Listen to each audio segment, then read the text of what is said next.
Mr. Nunez, and I'm here with doing another episode. I call it the Walking Podcast. Oh, okay. So instead of going to a studio, we do a little walk and we talk.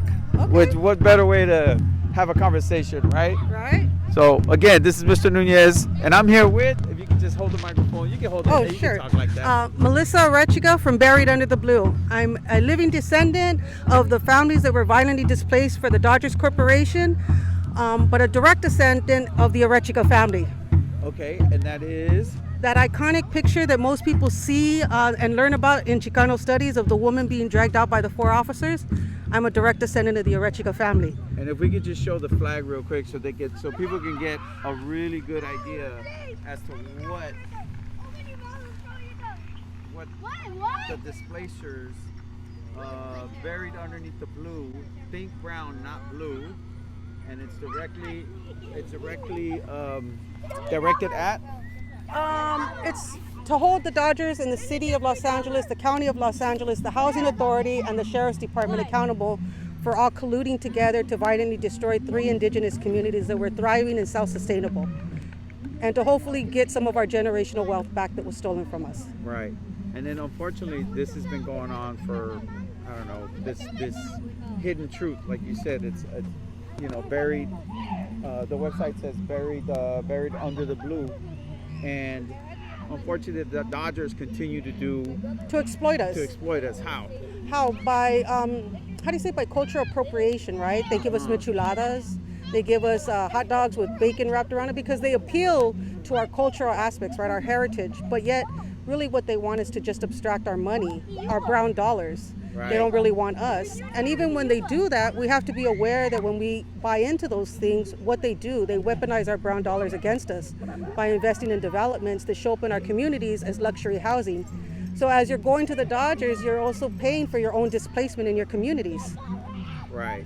And I just told you a story about a coworker of mine whose family was also displaced, and I think she feels a little sometimes a little guilty, going to the games and stuff, and supporting the Dodgers, when in actuality her grandmother's house was right there near first base. So I can imagine the contradiction. It's a part of LA culture. A lot of people support the team, Los Angeles. But why do we support it? Because we lack knowing our true history, our roots, right? Our indigenous roots. Because they're not going to teach us our history. It's our responsibility and our duty to seek it out ourselves. Right. So because we lack knowing who we are, we cling on to a corporation that doesn't love us. And continue to exploit us. Right, because we're tribal people, and this is like something that's instilled in us, right? That we want to belong, that we work together, we have these ceremonies, these rituals, all these things, right? Mm-hmm. So it's tribal, and that's why gangs are so, they thrive here in Los Angeles, because again, we lack knowing who we are. True. We hold on, and so we see unity and understanding, or seeing the LA Dodger hat, or the Dodgers, or this or that, something to give us a sense of who we are, when really we're searching for our tribal roots, our indigenous roots. So we must decolonize, reconnect, and reclaim. There it is. All right. I'm not sure if I'm going to wear a Dodger hat anymore. That's good. That's good. A lot of people are going to hate me now because they think that But I think and Los Angeles is more than just a team. Los Angeles is more than just a that culture of the sports games and all this other stuff that revolves around all of those things, which is, I think, like you said, to distract us. Well, really, baseball is rooted in racism, if you really look at it and understand it, right? Because why do they talk about us that we have to break into it? If you have to break in, that means that they don't want you. So we have to think about those things. We have to be really conscious and be aware of what we're consuming. What are we being a part of? What are we contributing to? And why do we allow and then complain and say, oh, well, we don't get, or what about us, or this or that? Well, again, we have the numbers, but we're not organized, and we give our attention to the wrong things instead of really doing what we need to do. And that is, again, reconnecting, really understanding these things. And so that's why we're going after this as a way to use it as a tool to wake up our people, to inform them, so that they can start their journey to understand, who they are and heal. Because there's a lot of healing that needs to be done, and it's scary sometimes, the things we have to really face by going back and looking at our roots. Interesting. Well, I want to thank you for giving me this little interview. Like I said, it's for my students, and I try to open their minds to other ways of thinking, and to the history that's been here, and that they don't teach us, and that we have to go literally But unbury it. Well, true, right? Because you can't empower somebody and oppress them. You have to pick one. And if we knew who we truly were on our land and continent, we wouldn't allow the things that have gone on and continue to go on. And only us can stop it by the decisions and choices that we make today and now. Right. Right? So it's our duty, it's our responsibility. To inform ourselves, to learn, to read, right? Go to school, Read, become right? educated. Yeah, financial literacy, to really understand, to be parents. What does it mean to engage, to really teach?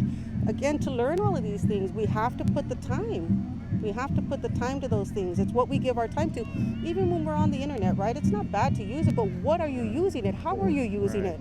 To inform yourself or to watch booty shaking? Right. Which one are we doing? Right. Which that's Yeah, that's we where have they make their the- money, and unfortunately we can do better. I know we can. Yes. Everybody can. So Yeah, so it's all of us, right? And that's all I'm doing is challenging and tugging on our people's moral compass. Challenge yourself. Yeah, hold them accountable. If that's what you like, okay. Nobody's going to change that. I mean, I wish otherwise, you know, I can't technically co-sign and say, okay, go ahead, be okay with the corporation, because that's not truly and genuinely how I feel, but hold them accountable if that's what you're going to be a part of. Right. If that's what you're going to contribute your money Okay. to, then hold them accountable. make them Yeah. talk about it, and make Yeah. them say, hey, We owe the people something, you know. And so on our website, Buried Under the Blue, we have a link to our petition where it lines out what we're asking for, why, and yeah, if you guys can sign it, can share it, Okay. and again, hold them accountable. Hold them accountable. Why not? Why not? What is that so hard? Right? You say Viva la Raza, all this stuff, but then really is it? right. When you're standing on top of your ancestors inside the stadium and ignoring? Yeah. So, you know, it's not cool. I've It's not seen okay. this topic come and go. You know, that it comes back in the media, then all of a sudden it just disappears. and But all our of a sudden story's it comes more back. relevant than ever right Yeah. now with, how do you say, the housing moratorium that's going to be lifted in January or February. And if it does, then we'll be seeing rolling evictions. And what happened to us will be happening to everybody Again, else. all over again. So our story will come to the forefront of everybody. And what does it say? When you don't learn, you repeat. Right. So what are we going to do? Why do we always have to learn the hard way? We shouldn't. We're intelligent people. We come from extremely intelligent ancestors. We're too smart to be acting dumb. Interesting. Yeah.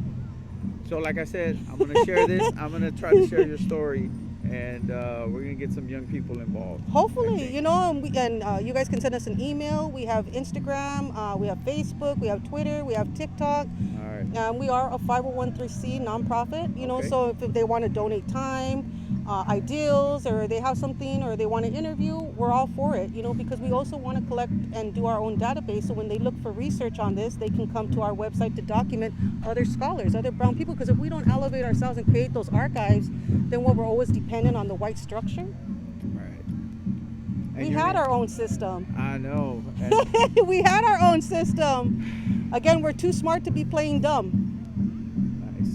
And your name again? Melissa Arechiga. Melissa Arechiga. Arechiga. Yes. All right.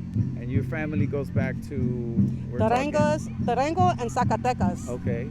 All right. And then hopefully we can get some more eyes on your cause. Thank All you. right. I And appreciate thank it. you. Thank you so much. Thank you so All much. right. I appreciate you. Hey, Yeah. that's awesome. I hope I did okay.